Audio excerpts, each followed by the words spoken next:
Hello and welcome, everybody. I can't see any of you. I hope you can see me. Feel free, as we just wait for people to join us, to introduce yourself into the chat. Who you are, where you're from. Do you teach primary age children, secondary age children? Do you teach in a school or individual lessons? We'll just give it a few minutes while people join us. I can see there are some people there.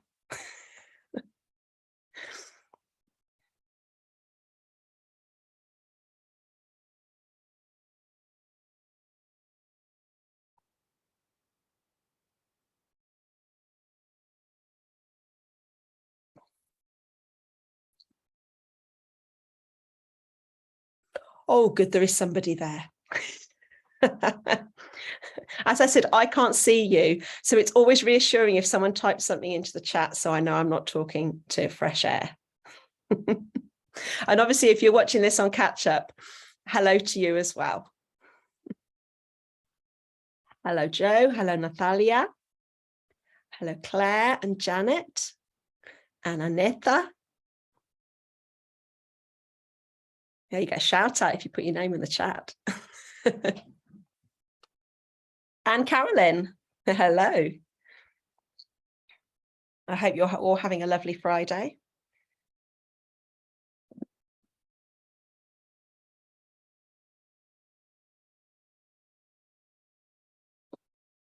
And Sophia in Surrey. Oh, my in-laws are from Surrey. Oh, Milene. My youngest son is currently at university studying French and Spanish, and he's learning Portuguese as well. And his teacher is Brazilian, so he is learning Brazilian Portuguese. So that's rang a little bell. Oh, the South Tyrol, how exciting, Laura. Wow. I'm very jealous. I lived in Switzerland for 2 years, so I am always very, very excited when I hear of people that come from that kind of area of the world.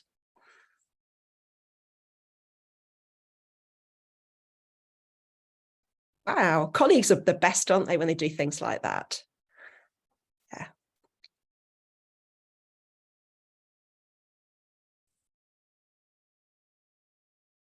Right, I am going to get started in just 1 minute.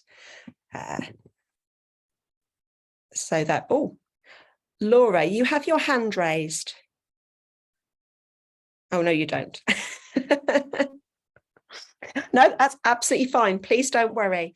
Across the bottom, you can just while we're talking, if you want to send me a little reaction, you can give me a round of applause. You can stick your thumb up. You can give me a love heart. You can give me a crying with laughter emoji. I've seen a couple of those already. You can give. You can have a surprised face and a celebration face, and they just pop up at the screen, as you can possibly see now. If you do want to ask me a question, you can raise your hand. Now, I can't unmute you, I don't think. So the best way to ask me a question is at the bottom, there is a little Q&A tab. So if you type your question into there, then it won't get lost in the chat. I will periodically have a little look at the chat, but obviously if there's lots going on in there, I might miss questions. So if you have a question to ask me or something you really, really want me to address in the next 40 minutes, if you click on the Q&A rather than in the chat, and then at the end, I'll open that, and that'll be the first place I look. Okay, so I think I'll get started, because otherwise we're going to run out of time. Oh, Cece, you live in Sutton Coldfield. How exciting. Wow. All right. And Milene, oh, please don't worry if you have to go early. You can always catch up later. That's the wonder of the language show, is that if you miss the last little bit, you can catch up on it later and watch the recording. The last 15 minutes are usually where I start speaking twice as fast as I'm speaking at the moment, because I realized I don't have enough time to say all the things I was going to. Okay, we're going to get started. So, excuse me, I shall just clear my throat, and we'll go. Right, so my name is Lisa Stevens. I am a language teacher, and I currently teach Spanish at 2 primary schools in the Birmingham area. I teach at one in Sutton Coldfield and one in Handsworth. They're very, very different schools. You can imagine that the demographic is quite different. One is an inner city school where predominantly the children speak a language other than English as their first language. And the other is in one of what you might call a leafy suburb of the city, where most of the children speak English as their first language, although increasingly we do have children who speak another language first. So it's really interesting to do that. I've been teaching at my Sutton Coldfield school for the last 17 years now. I've been there so long that actually one of my colleagues I used to teach, which is really lovely because he has gone on to train to be a primary teacher with a specialism in language teaching. So that's really, really lovely. So you never know what's going to happen to your pupils. But I was fortunate to know that my colleague I taught, and I had a little bit of a inspiration in what he does now. Anyway, let's get started. So today I'm going to share with you a few of our favourite things, the favourite things of my pupils. And as we go through, if you want to share any of your favourite activities, the favourite activities of your pupils, again, if you want to put them in the chat, or you can put them in the Q&A section if you want, then we can have a little look at those. Hopefully I will manage to leave some time at the end and we can look at some of those. Right, so I've just got to find, there's my arrow. That's it. I need to move my transcription up the top, otherwise I can't advance my slides. Just a little video here.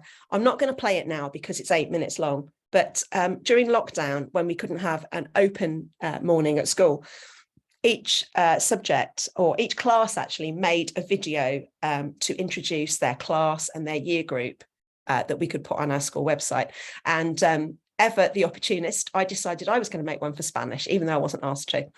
And my slot was too long to be put in the whole school one. So I have my own little video all about what the children love doing in Spanish. So if you want to go back later and have a little look at it, it kind of has the children speaking. Obviously, for, you know, safeguarding reasons, I haven't got many pictures of children in this today, but that video was okay because we have permission for that. There's also one of our international work at school, which I will mention later on. So first thing, when I ask the children what their favourite thing is, invariably they say, Senora Stevens, the squishy ball, which sounds like a really funny thing to be their favourite activity in the language classroom, but it was the thing they missed most in lockdown. And I have this ball. This is one of them. This one's got a bell in it. My other one doesn't have a bell in it, the one I have at school, because this one I find annoying. So this ball is used to attract attention. So I hold it in my hand and the children know we're about to do some practice of, so it's disappearing in the picture. We're going to do some practice of speaking and I'm going to start asking questions. It's a great way of randomizing answering questions because I throw it and invariably it kind of goes between 3 children and it's the one that catches it that does it.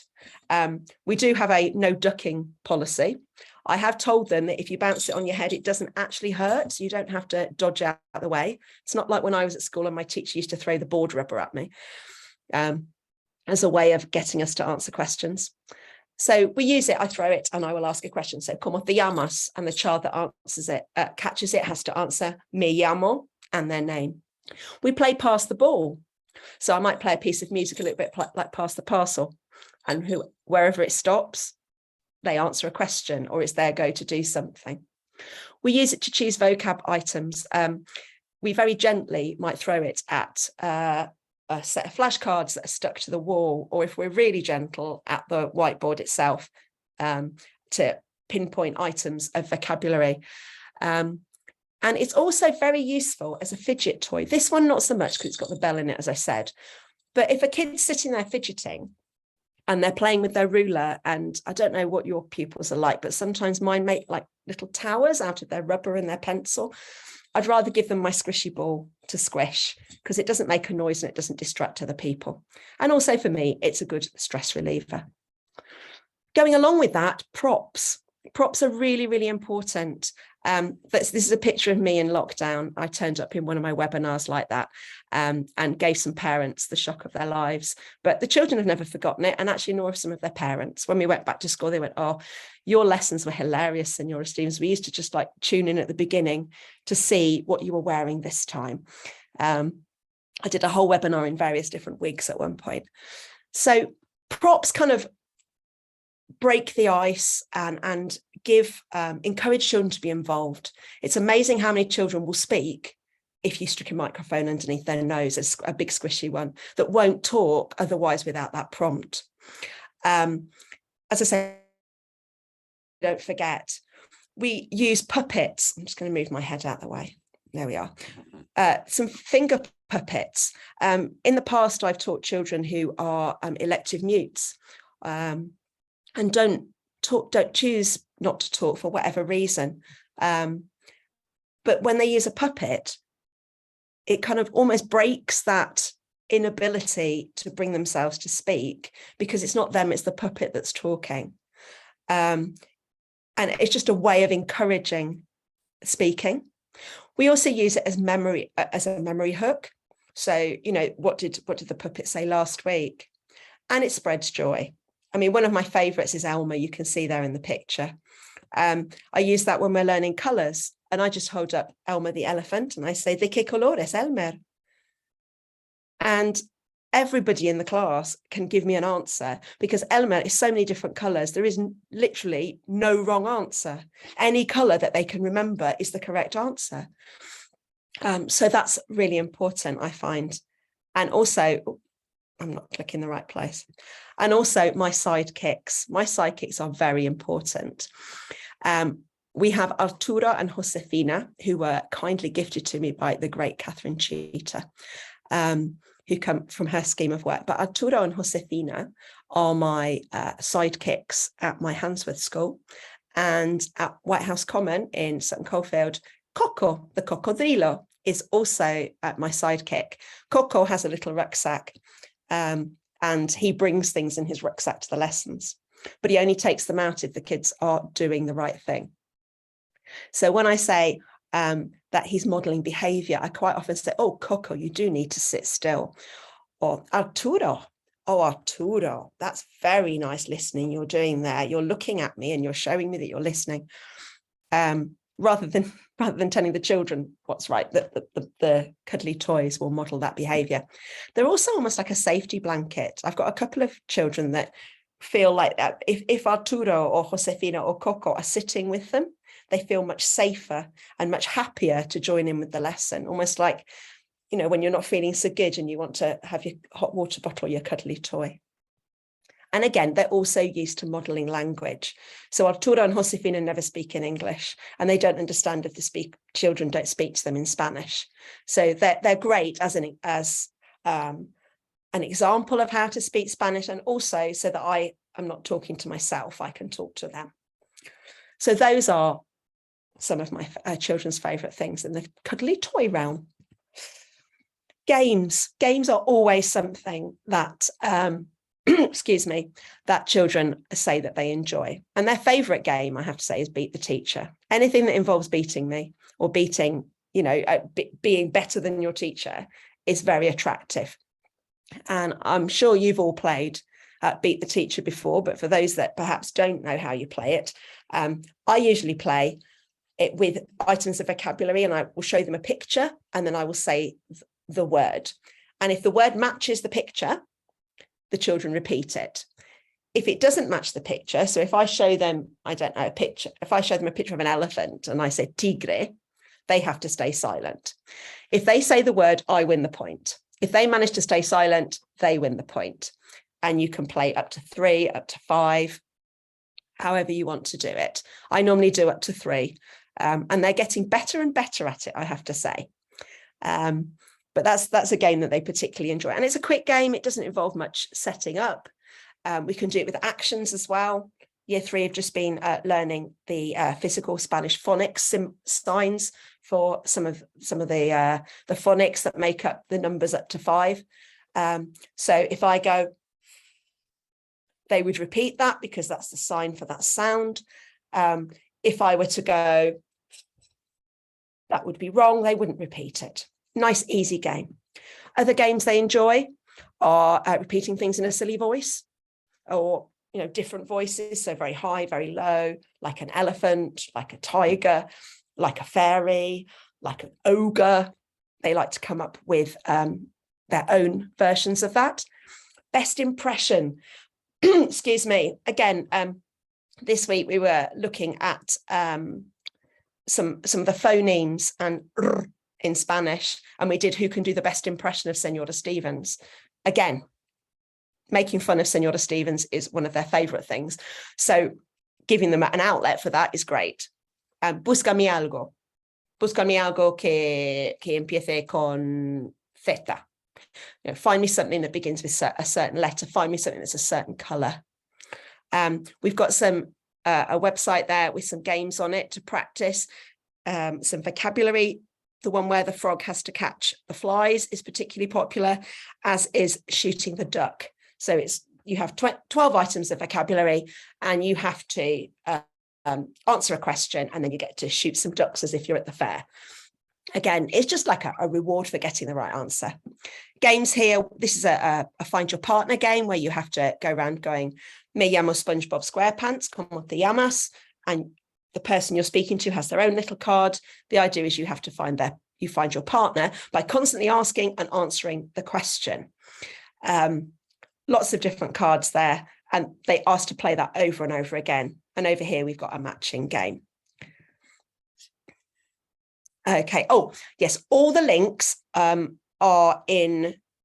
be in the presentation, which I will share on my website at the end. I'm not sure how I can share it within the language show thing, but I will give you the address of my blog at the end. In fact, I'll type it in the chat now because it will be quicker if I do it then, and then you can write it down. There we are. And I will share my presentation there. And then if you click on the link, it will be there. Okay. Yes. So games, again, something they enjoy. Making things. Doing pieces of work, but actually constructing something. And I think nowadays we do an awful lot for children so that they're not actually learning how to do stuff. So to make a mini book, you have to do some folding. And I know that because we want children to get things done quickly and get things done right, we quite often do the folding for them. And we glue the sheet books. And I'm not saying I don't have time to do all this, so they have to do it in my lesson. But sometimes we kind of over support children and don't let them develop the skills, like using a pair of scissors, like folding.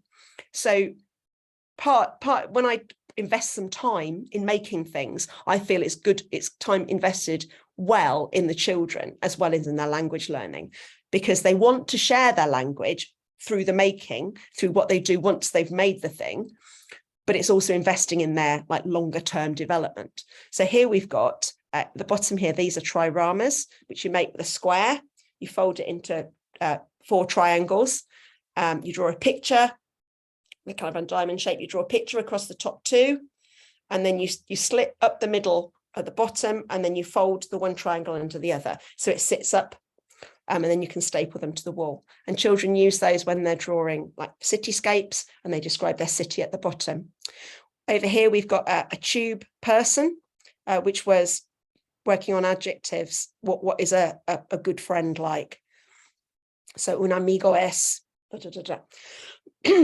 At the top, we've got a planet plate, a big plate representing the largest planet and all the little planets they've made, and we've put them together with a treasury tag so that they've got a description of all their different planets. And at the bottom, we have the absolutely marvelous mini book.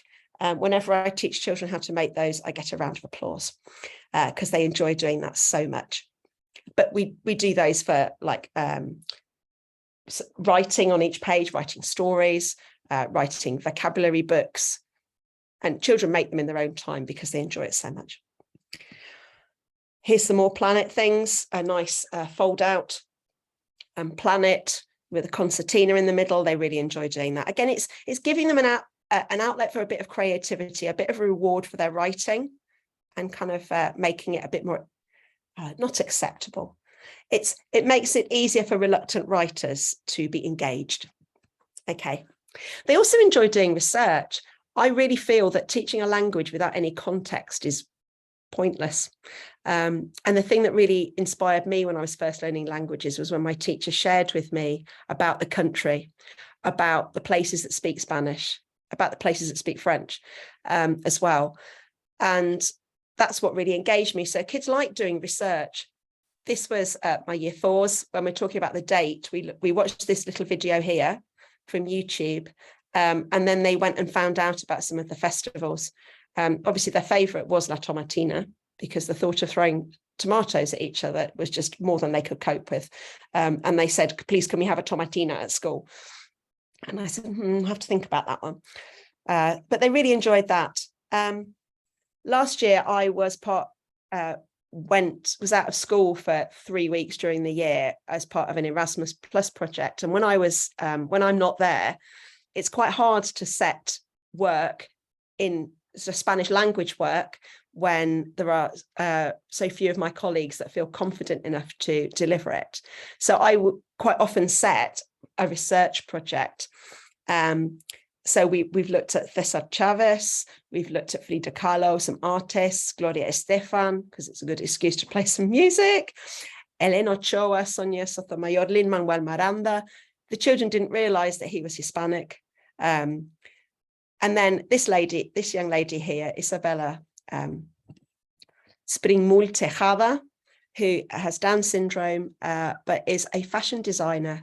And again, that ticked so many boxes. I'm not one for ticking boxes, but it's nice to diversify our curriculum, to look at people that speak Spanish that aren't from Spain, who might have a disability. I have 2 pupils at one of my schools with Down syndrome. So it's nice for them to see somebody that they recognise that's like them, and the other children to see someone who is like their peer, who has been successful, who is famous, who speaks Spanish. And if you want to find out more about her, there is some information there.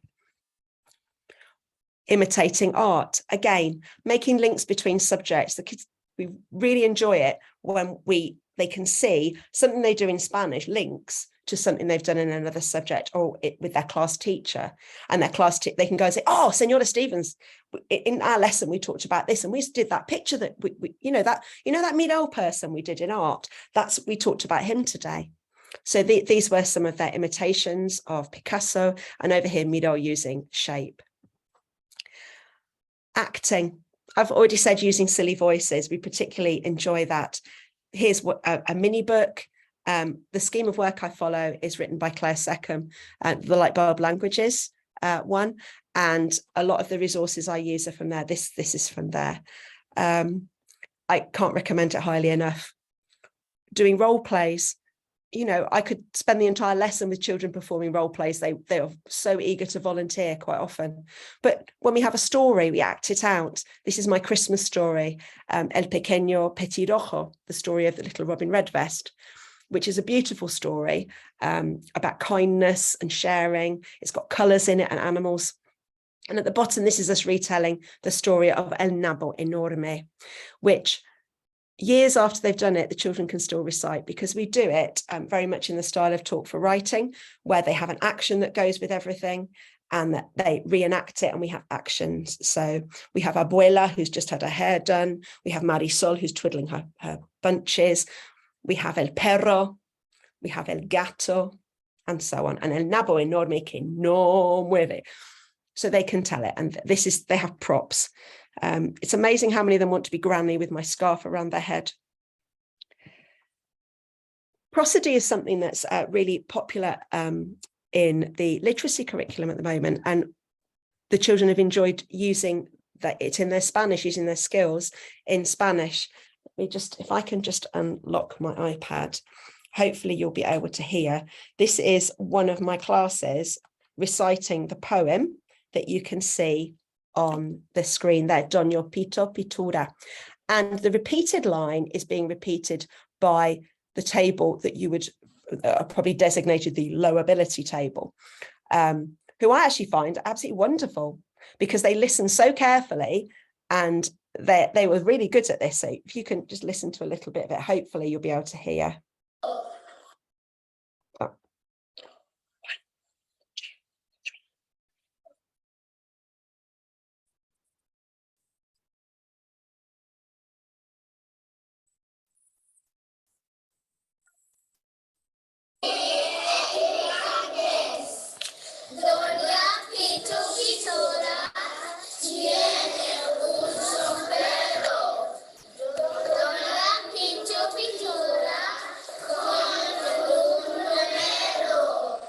Okay, hopefully you could hear that. Just pausing now, I've just seen another question. How do you make a mini book? There is a link in the PowerPoint to a tutorial that Claire Seckham did on YouTube that teaches you how to make a mini book and many other things. Otherwise, if you just Google mini book and Claire Seckham, it will come up on YouTube for you. But very easy to do, and that the tutorial is very easy to follow. Okay, singing. Singing, again, is a great way of getting vocabulary. And whilst not every child in the class enjoys singing, they do find that a song is a great way of getting things stuck in their brain. The picture of The Simpsons is because I very quickly one year wrote a song about The Simpsons, which I thought was the worst song ever written by mankind. But the children loved it and keep asking me to sing it. Basically almost the tune of Three Blind Mice. I think it's Three Blind Mice anyway. It kind of goes, Me llamo Lisa, Lisa Simpson, aquí está mi familia. Homer es mi padre, Marge es mi madre, Bart es mi hermano, y Maggie es mi hermana. And then there's a second verse. But they want me to sing it all the time. They enjoy singing it and they remember the members of the family because they sing the song to themselves. It's really easy to join in with a song because we're more worried about listening to Senora Stevens' bad singing than they are about listening to each other. And also, especially if it's a recorded one, it's great to play in the background when it's not necessarily language lesson time or kind of when they're first coming in the morning, almost like an earworm. And I can see that Natalia in the chat has recommended Rockalingua. Yeah, there are some really good book songs on there. The one this week I've played, the one about Dia de los Muertos, which almost explains what Dia de los Muertos is from Rockalingua. So that's one that I would recommend. Here are some of our favorites. I'm just going to move myself. We've got all kinds here. We've got ones to teach vocabulary, the days of the week, parts of the body. There's a Rockalingua one there. This one is from Claire's Scheme of Work, which I particularly like because it teaches the question, which is often the teacher asks the question, the children answer the question, so they don't get very much practice. But this practices the question. This is a Christmas one down here. Again, as I said, if when you look at the PowerPoint, the presentation, if you click on them, you can find them. A little rhyme here as well. These two here I've used with year 3, and because of these two songs, they can now confidently say hello. They can ask you how you're feeling. They can give a variety of how they're feeling. They can say goodbye, and they sing rather than speaking to me. They now sing to me, which is really lovely. And they sing to me in the playground. They sing to me whenever they can. Okay, here's some more. These are more multicultural ones and projects that we've been involved in. Last week was Outdoor Learning Day. I don't know if you did this in your setting, but for the whole day, we did our learning outside. And this is year 5 doing an outdoor activity, which they really loved. They were groaning at the thought that they were going to have to do a pair work because it was before lunch and they were tired and they were fed up. But when I said we were going outside and they were going to work in pairs and the information was all tied to a fence, and one of the partners had to run, find one of the bits of information. It's all the year of birth of famous Hispanic people. So they had to go and read the year that the person was born, and then they had to run back and tell their partner. But their partner had to make sure that it was somebody that was on their sheet because they only had half of the people. And then once they'd done that, they swapped over and had the other half of the people and had to sit down and swap it. So in that activity, we had reading, they had to read the Spanish, they had to understand the year, they had to remember it while they ran back to their partner, and then they had to relay it to their partner. And they had a great time doing that. And year 4 in the morning, we've been doing animals and numbers. So we went on animal safari. I'd put like little bags with animals in, like this one, all around the school grounds. And we went round, and inside each one, there was the name of the animal and how many of them there were. And they had to form sentences saying, en el parque de animales hay 8 leones. And it was practicing making nouns plural and their numbers, ready for their final piece of work on that topic. So that, again, they were outside, you can see they really enjoyed it. Books, we love reading books. It's ones that they know in English, like Querido Tho, ones that don't have very many words, like Mama, ones that have actions, like Presiona aquí, has a little instruction on each page, so the colours get mixed up when you shake the book. This one is a book that has, you have to do some maths to do with it. This one is half in English, half in Spanish, all about a little girl that needs to go to the toilet, to teach her a lesson as well. She, oh no, got to go. And they have to find the toilet, but the toilet is shut, and then they have to find somewhere else, have to ask people. It's a great book. Once we've read the story, they enjoy doing things. So this is a book about animals going to a party disguised. And this is what it kind of inspired work like this, where we have strange hybrid animals either drawn or done using an app called, not Build My Wild Self, Switch Zoo. Again, the link is in the PowerPoint, where you can take different parts of animals and then they describe them. So using a book as an inspiration. Again, using this book, Fuera de aquí, horrible monstruo verde, I simplified it and made it Señor Cabeza Naranja, using, it was a smart board at that point and just the geometrical shapes. And I made it into a story where you literally said hello to each part of the body.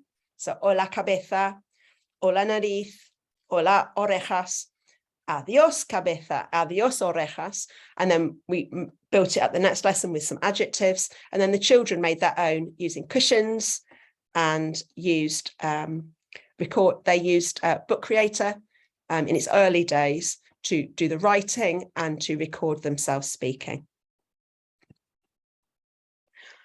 Just like I enjoyed the cultural aspect of language learning, my children love it when they get me to go off on a tangent and tell them little stories about Spain, about my experiences of language learning, whether it's Spanish or any other language. Tales of my washing, falling off the balcony when on my year abroad and having to go downstairs and ask, please, could I have my tights back? Mistakes I've made using the wrong word for things when I thought, like the classic Spanish embarazada. Talking about the geography of Spain, travel stories, where words come from, and current affairs.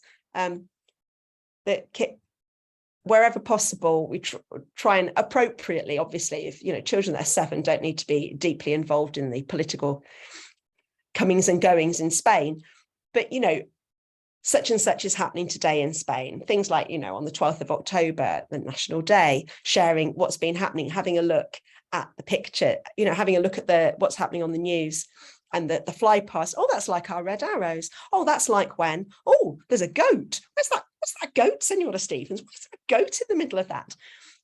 Those little things pique the interest and make language learning more alive in my eyes, and I would say in the eyes of many of my pupils. And again, being inquisitive, something I've learned from an Erasmus project that we did called Let's Go Cultural.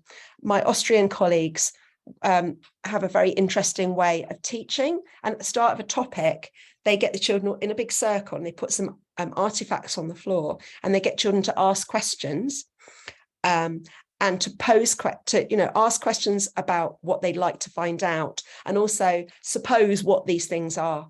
So beginning of last week, we were looking at Dia de los Muertos.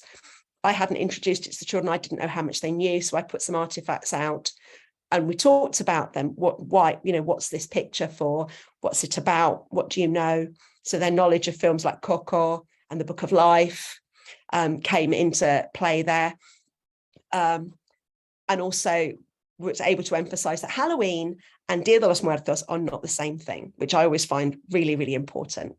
On the right-hand side, as I'm looking at it, this is when I came back from Greece and I had all kinds of artifacts there that we talked about. Again, it's kind of allowing children ownership of their learning and to be inquisitive. They love finding things out. They love asking questions.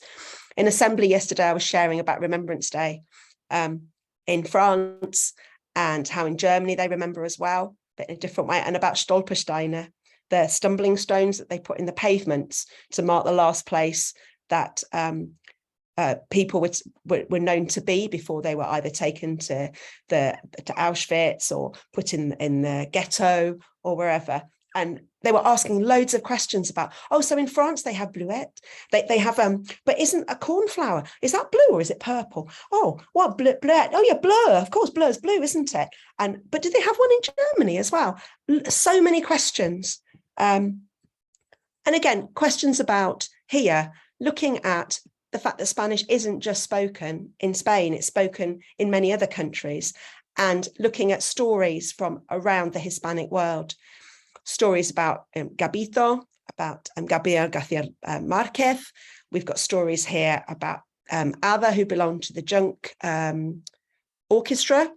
We've got one here about Puribe Belpe, who founded libraries. We've got somebody here who took books on his biblioburro across the hills. All kinds of stories there that are in English, but they are on the theme that the children are finding interesting. They love phonics.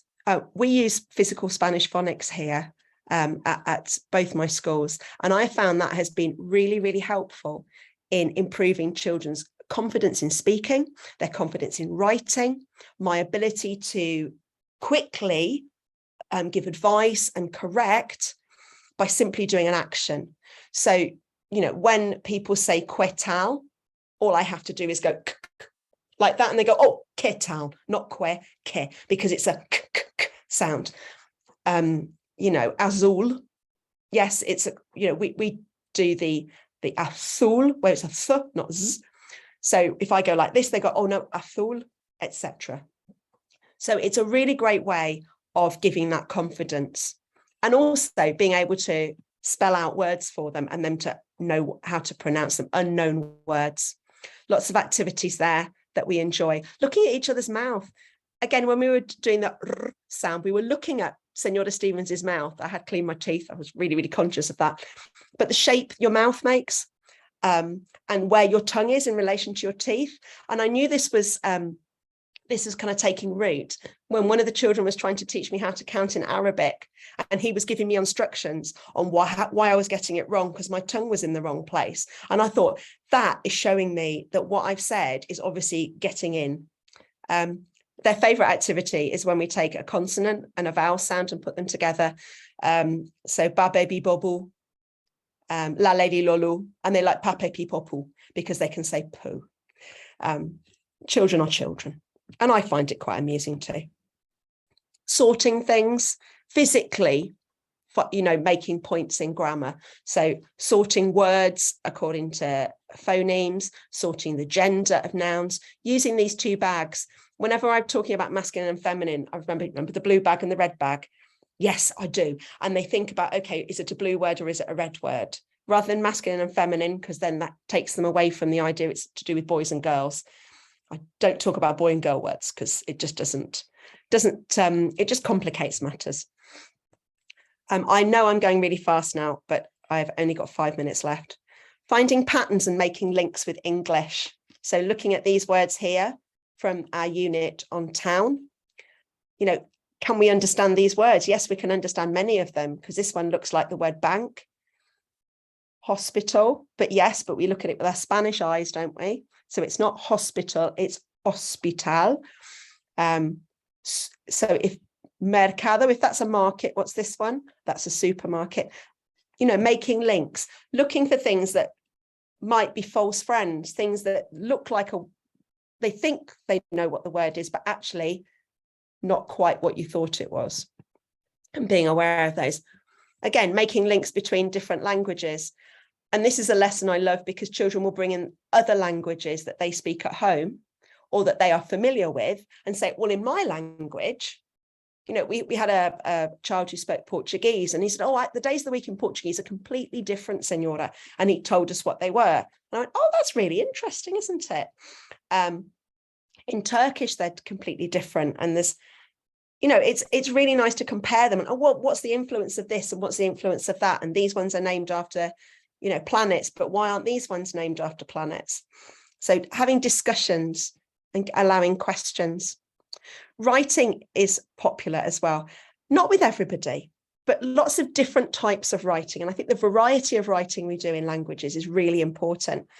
And a lot of times children don't think they've actually done any work unless they've done some writing, which I think is a bit sad. I keep telling them, I very rarely nowadays write Spanish, but I talk it all the time because that's how we communicate more than anything. So I think using whiteboards is probably my key thing for writing. Currently, our favorite things are writing secret sentences. That's where I have a grid. Let's go on to where there's a grid. Yeah, so I have a grid like this. So I might just take the top section and I write a sentence on my post-it note. I might choose these 3 words. I might choose the middle 3 words. I might zigzag. And the children write a sentence using the same words, but they have to follow across. In that, there's possibly 9 different sentences I could have, and they have to try and predict which one is mine. With this particular grid, last time I did it, we actually had, can you have a completely unique sentence that has none of Senora Stevens's bits in it, which again is a challenge. But all the time they're playing this game, they're writing and practicing writing, which I think is important. And the other one that they're particularly enjoying at the moment is fading sentences, where you have a sentence on the board. So it might be something like, Elma es azul y rojo. And over 5 seconds, it will fade away and they have to keep saying it in their head. And then when it's gone, I will say, yeah, and they have to write it on their whiteboard and remember how it was spelt. You know, most accurate spelling is brilliant, but if it's like an approximation, you've remembered it, etc. So those are great ways of starting to write, but also kids love showing off what they can do and giving them a piece of writing and allowing them to do it in different colors. Is a great motivating factor. Here was some year 3 work where they had chosen their own little characters to practice saying what your name is and what colours. Over here, we've got rainbow sentences where you have a short sentence, then you add a bit in a different colour, then you add another bit in a different colour and another bit, so that you end up with a rainbow of words with different clauses in different colours. I'm really conscious that I now have 2 minutes left and I still have a lot of slides left. So we've got lots of examples of writing here. I think this is important to say, making sure that everybody has access. This little lad speaks hardly a word of English, and yet he joins in my Spanish lessons. He joins in with the repeating, he joins in with the games. And when they're doing, you know, more challenging work that he can't access, we have little activities he can do. So he's counted out some bricks to do with the numbers. He's made me these animals out of his bricks, making sure that everybody, even if they have like the minimum amount of language, can join in our lessons. I think that's really important. And he comes every week with a smile. And because he knows he's going to be able to do it, he doesn't sit looking sullen, he joins in. And I think that's really important. Again, we've got examples of showing off here. The Right Away magazine that Claire Seckham runs, Twitter, putting things on the wall. Children love that. Please can my piece of work go on the wall? And they'll go and show their friends, they'll drag their parents on parents' evening, and also leaving a legacy, saying, oh, okay, I'm going to use this as an excellent piece of work for next year. Oh, thanks, Senora. That's really cool. Okay, celebrating languages. I think it's really important that although I teach Spanish at both my schools, I don't see my job as the Spanish teacher. I see my job as a teacher of languages, and acknowledging that children speak different languages and have different experiences of languages, and also modelling what a language learner is, like the little lad teaching me the Arabic numbers last week. I can't remember them. I need to practice again. And I need to practice my pronunciation because he was really not happy with how I was saying them. So modelling that, but also the joy of learning languages and being able to communicate Here's some poems. This one was written by one of my pupils, and this one as well, just spontaneously, wasn't even a competition, just said, I've written you a poem, Senora, and here's the poem. And at school, we've done lots and lots of ways of celebrating it, celebrating International Mother Language Day. We've took part in a day run by the British Council and the Qatar Foundation celebrating Arabic. None of the children that went on this morning spoke Arabic, but we do have children at school that do speak Arabic. So they've gone back and go, oh, well, we did this. And the Arabic kids go, oh, you did that very well. Oh, do you know how to write it down? And they've shown them the calligraphy. So it's kind of building bridges between the different languages. All kinds of examples of how at school we have celebrated children's languages. I am just going to skip through them really, really quickly. We've got labels on our doors saying what languages we speak. We've done language portraits, allowing children to consider what languages do they identify with. This young man is actually Spanish, but has lived in England for a number of years. So how does he identify? And just writing some simple sentences. Some more examples there. On World Book Day, we went around the world in 80 books, and children brought in books that were either in languages they spoke or about festivals that they celebrate as part of their heritage, about places they've been, about, about things that are important to them. And that was a really, really important part of last year. We dressed up as in the colour of flag. Some people came literally in their flag, some people just in the colours. We told stories in different languages. The Hungry Caterpillar, Senora Stevens, showed that she speaks good Spanish. Her German is pretty good. English she can do. Turkish and Greek, not so good, but better than last year when she tried. So again, important that we show ourselves as modelling what it is to learn a language. And then this huge project, Let's Go Cultural. I'm hoping at a future date to be able to share an entire session on it, because there's so much to talk about. But having links with other schools, with other children around the world is really, really important. Writing letters, talking about different festivals, how they're celebrated in different places. In Turkey, they don't celebrate Christmas. It's not their national holiday. So we talked about New Year and how you have to wear red underwear. The children are fascinated by this. And just looking at how, just because we celebrate a festival doesn't mean everybody else in the world does. And we had a conference and stories, and I would just skip really quickly to the end. Here are my details. If you want to find the presentation, it's here. This is my email address if you wish to send me an email. I'll be in the chat for another 5 minutes, but I'm then going to jump in a very cold lake and go swimming. But if you want to send me a message here, if you want to send me a message in the main lobby, or an app message within the language show thing, that is absolutely fine. I can see there's a question here. How long are my lessons? Okay, so I teach from 7 to 11-year-olds. And at one school, I have an hour with each class a week. And at my other school, I have an hour with the 7 to 9-year-olds, and then 40 minutes with the 9 to 11-year-olds. But when I say every week, it's not quite every week, because we do have a lot of, oh, can you just do this? Or can you just do that?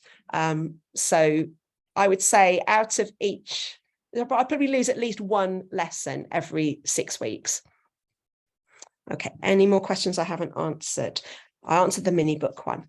Okay, any more questions that I have missed? We've got lots of advice in the chat using Basho el alfabeto, taking your learning outside. There is so much you can do outside. Props, yeah. Oh, thank you very much, Janet. I have so many props. My garage is full. And if I turned, I'm not going to turn the camera around, but if I did, you would see I have multiple cuddly toys on my bookshelves, and the floor is a mess because it's covered in stuff for school. If you do, as I said, have any questions, please feel free to send me a message, especially if you're watching on catch up and haven't been able to do it live. Send me a message and I will answer as best I can. Otherwise, I'm going to let you get on with your day. Thank you so much. I'm sorry I went over by a couple of minutes. And I hope that the bits that I went over really fast, you'll be able to pause and have a little look at. And if you need more explanation, please ask. Okay. I will hang around for a couple of minutes, but feel free to go to another session and enjoy the rest of the language show. Okay, bye.